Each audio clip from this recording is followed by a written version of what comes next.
Hey, hey, hey! It's the Pacific Northwest GQ Echo!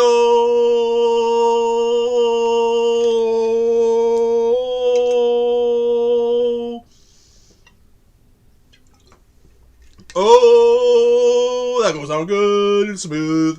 Oh, hero here. Cha. Cha, baby.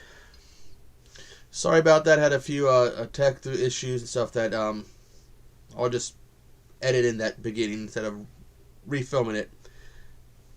Can only take so many shots, swigs from a bottle of Jack before I end up woo. Anyways, I am back for day 2 of 80's week. This time I will be looking at the 1986 movie Heartbreak Ridge, which not only stars Clint Eastwood, but he also directs and produces this movie. Got my little notesies here. Stars Marsha Manson has Aggie, the Sergeant Highway's ex. Major Malcolm Powers, his superior officer. Moses Gunn has Staff Sergeant Webster. Mario Van Peebles has Stitch Jones, and a cameo by Nicholas Worth. Now the movie starts off in black and white, and we'll see is in a jail. Highway's got in trouble.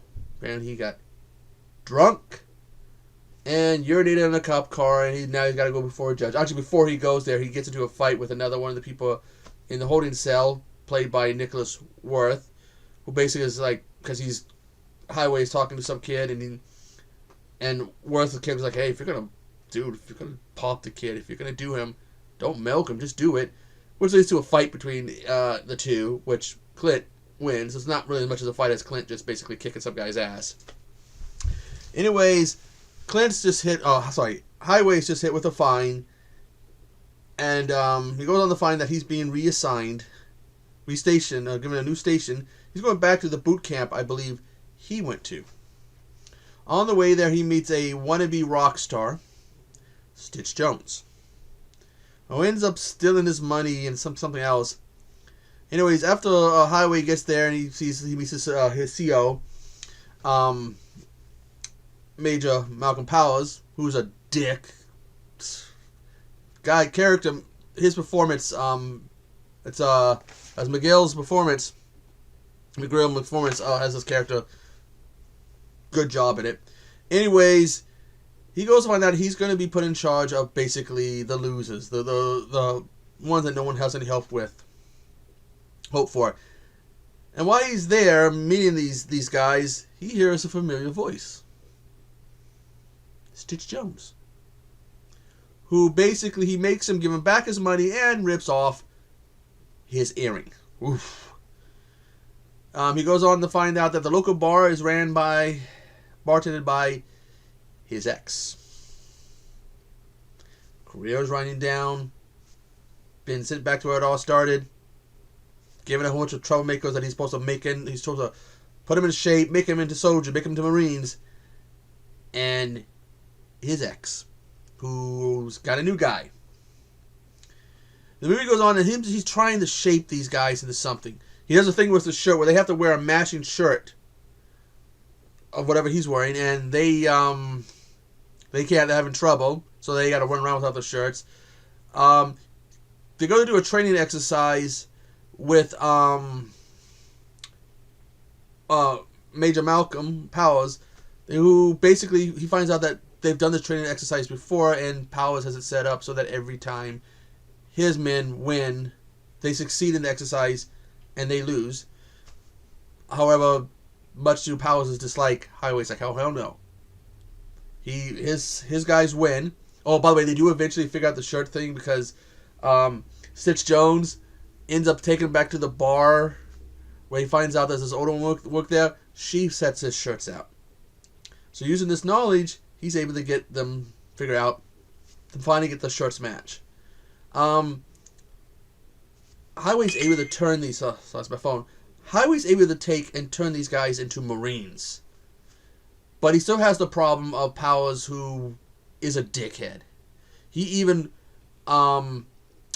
wants to, he wants war, he wants to fight, he wants his glory.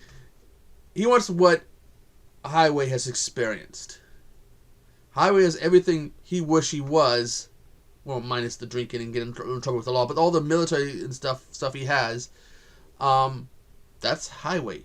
And this guy is just a nobody. He's a loser. They get a scene where they think they're gonna, because eventually they do get called to a situation, I forget in what country, where he's like, oh yeah, we're gonna fight. And they find that no, he's not so happy. This is also where I first heard the phrase clusterfuck. Basically, clusterfuck is basically you have a disastrous situation, shit's hit the fan. And I love that phrase. Pre-YouTube, particularly back when I was a teenager, back in the 90s, I loved that phrase and would work it in. Surprise? I don't work it anymore. Or isn't that a clusterfuck? It does end up in a situation where they do end up having to go overseas and fight some guys, and when they have to place a emergency phone call and they're having trouble getting through, so someone has to use a credit card, which apparently I guess that actually did happen. Some of this movie there was a little inspiration from real life, so apparently there was a real life situation where somebody had to use a credit card. A soldier had to use a credit card to call for backup. This is a really good movie. It's one of the movies that I really enjoyed, yet I'm kicking myself because I don't own a copy of. I really need to fix that one. Also, I got my little notesies here. Fritz Mains. He had produced many of Eastwood's films. And apparently, when they were doing some on-site research, they went and visited a Marine camp, and Mans he's since passed away, I believe in 2011. He was a Korean War vet. He was shown, I guess he was over there or whatever, he was shown respect by the Marines. Eastwood wasn't, because I guess something about, he might have been in the military, but he never went overseas. He just was stationed as a lifeguard when he was in the Marines or something. And that led to them not showing Eastwood any respect. So apparently he got upset, and he had his secretary call and fire Mans, who, when he went to go to his office to get his belongings, not only was the door locked, but his belongings were by a nearby dumpster. And they never talked. Kind of hear a story here and there that Clint is a piece of shit. Guess he got upset he didn't get no respect shown. Whatever. This movie is a really good movie. A favorite. I mean, I watch a few of these, military movies. Mission Impossible, Delta Force. I can't remember what else. And this, of course, in the 80s, our military ones. This is a favorite of mine. I know you have something like Full Metal Jacket, which is another one that spends part of it at a boot camp. But I actually might like this more, even though, I own a copy of... Damn, sorry about that, my phone. I own a copy of Full Metal Jacket, but not this. I've really got to remedy that. If you've seen this movie, tell me what you think about it. Did you guys enjoy this?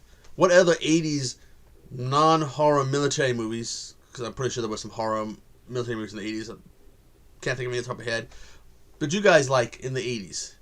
What is your favorite Clint Eastwood movie? Even though I've been hearing that he's a piece of shit, he's an asshole, this probably is my favorite one. Not Dirty Harry, not Any Which Way But Loose, or Any Which Way You Can, or this, that. Anyways, I gotta go. I gotta go pick a movie for day 3 and see what the messages are. But I hope everybody is enjoying themselves so far for 80s Week 2024. I am the Pacific Northwest Geek Echo Zero, and I will see you on the flip side.